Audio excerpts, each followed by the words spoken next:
ఒక చిన్న గ్రామంలో నరసయ్య అనే రైతు ఉండేవాడు. అతనికి చిన్న పొలం ఉండేది. అతను భూమిని తన పిల్లలలా చూసుకునేవాడు. ప్రతిరోజు పొలానికి వెళ్లి మీరు బాగుంటే నేను బాగుంటాను అని మొక్కలతో మాట్లాడేవాడు.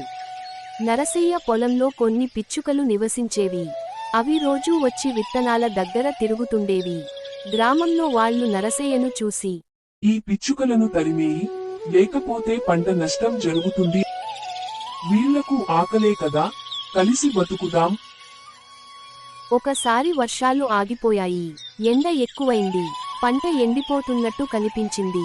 నరసయ్య బాధపడుతున్నాడు. అప్పుడు ఒక పిచ్చుక పలికినట్టు అనిపించింది.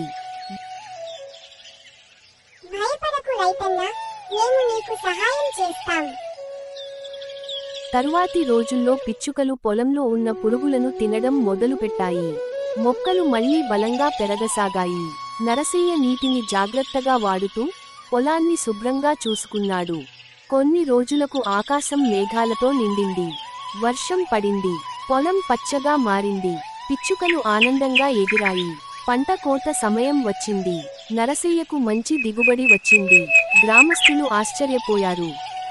నువ్వు పిచ్చుకలను తరిమేయకపోవడం వల్ల మంచి దిగుబడి వచ్చింది. ప్రకృతితో స్నేహం చేస్తే అది మనకు 100 రెట్లు తిరిగి ఇస్తుంది. నీతి: ప్రకృతి మన శత్రువు కాదు, స్నేహితుడు. రైతు మరియు ప్రకృతి కలిసి ఉంటే విజయం తప్పదు. ప్రకృతి తోడుంటే రైతు గెలుస్తాడు. ఈ పిచ్చుకలే పంటను కాపాడాయి.